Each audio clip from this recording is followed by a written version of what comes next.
আসসালামু আলাইকুম।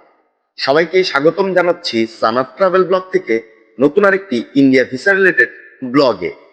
আজকের ভিডিওতে ভারতীয় ভিসা সম্পর্কে রয়েছে অত্যন্ত সুখবর। তাই সকল ভিসা প্রত্যাশীদের জন্য আজকের ভিডিওটি হতে যাচ্ছে অনেক গুরুত্বপূর্ণ। তাই পুরো ভিডিওটি না টেনে দেখার জন্য অনুরোধ রইল।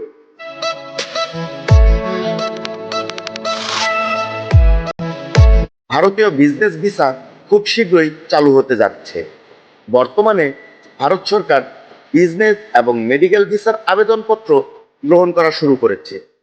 ভারত এবং বাংলাদেশের উচ্চ পর্যায়ের আলোচনার পর ভারতীয় ট্যুরিস্ট ভিসাও চালু হওয়ার সম্ভাবনা রয়েছে। বাংলাদেশে এমন কিছু ব্যবসায়ী রয়েছে যাদের কাজের জন্য প্রতিনিয়ত ভারত যাতায়াত করতে হয়। তাদের জন্য আছে সুখবর।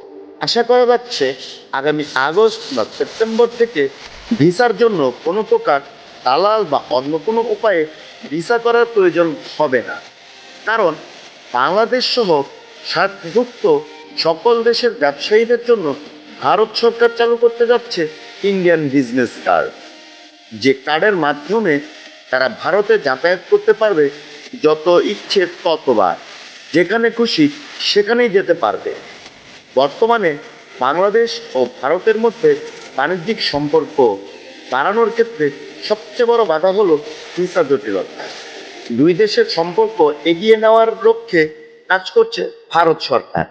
বর্তমানে বাংলাদেশ থেকে যে সকল ব্যবসায়ীরা ভারত যেতে চাচ্ছেন তাদের ভিসার জন্য কতটা ভোগান্তি হচ্ছে তা আমরা সবাই জানি। হঠাৎ করে কোনো ব্যবসায়ী দিল্লি বা চেন্নাই যাওয়ার প্রয়োজন হলে অল্প সময়ের মধ্যে ভিসা পাওয়া একেবারেই অসম্ভব। তাই এই সমস্যার স্থায়ী সমাধান নিয়ে আসছে ভারত সরকার। ভারত সরকার ব্যবসায়ীদের জন্য ইন্ডিয়ান বিজনেস কার্ডের ব্যবস্থা করছে।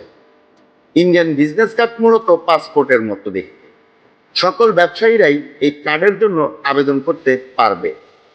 আবেদন মঞ্জুর হলে এই কার্ড অন্তত 5 বছরের জন্য ইস্যু করা হবে। এই 5 বছরের মধ্যে তারা যতবার খুশি ততবার ভারত যাতায়াত করতে পারবে। এই কার্ড পাওয়া এতটাও সহজ হবে না, কারণ এই কার্ড পাওয়ার জন্য থাকবে অনেক বিধিনিষেধ।